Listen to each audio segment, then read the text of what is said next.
यो छोटो मिठो भिडियो लिएर हजुरहरू माझ पस्केको छु है। हजुरहरू राम्रो छ कि नराम्रो छ यसो हेरिदिनु होला, कमेन्ट गरिदिनु होला, सेयर गरिदिनु होला। हजुरहरूलाई म यो भिडियो देखाउन गइरहेको छु। यो चाहिँ नागढुङ्गा सुरुङ मार्ग काठमाडौँबाट झ्याप्ले खोला निस्किने एकदम छोटो समय, जम्मा 5 मिनट लाग्छ यस सुरुङबाट बाहिर निस्किनलाई भने। माथिबाट सडकको बाटो गयो भने आधी घन्टा 45 मिनटमा झ्याप्ले खोला पुगिन्छ। हेर्नुहोस् यस सुरुङ मार्गको आनन्द लिनुहोस्।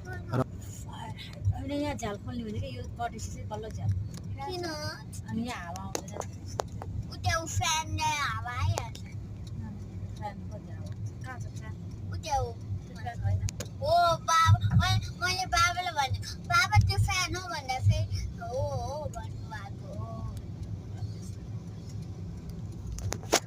ठुला समात्नु ओ ए भिडियो बन्यो भिडियो हेलो हेलो हामी बाबा सुरुङमा घुम्दैछौ भन न।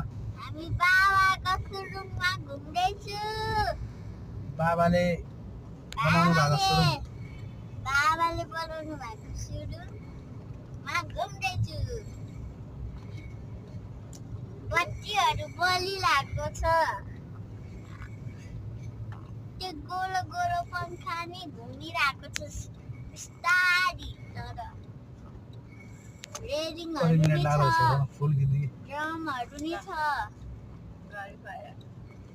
ड्रमहरू नि छ, यहाँ एउटा डोरीहरू नि बा यस्तो उ गरेको छ, ट्रकहरू नि आइरहेको छ है।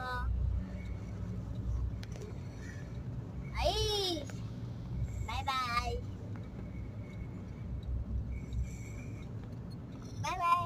इमर्जेन्सी एक्जिटहरू राखेर चाहिँ तर कसरी त्यो मिलाएको छ इमर्जेन्सी एक्जिटहरू नि राखेको सप्लाई गर्ने त्यसले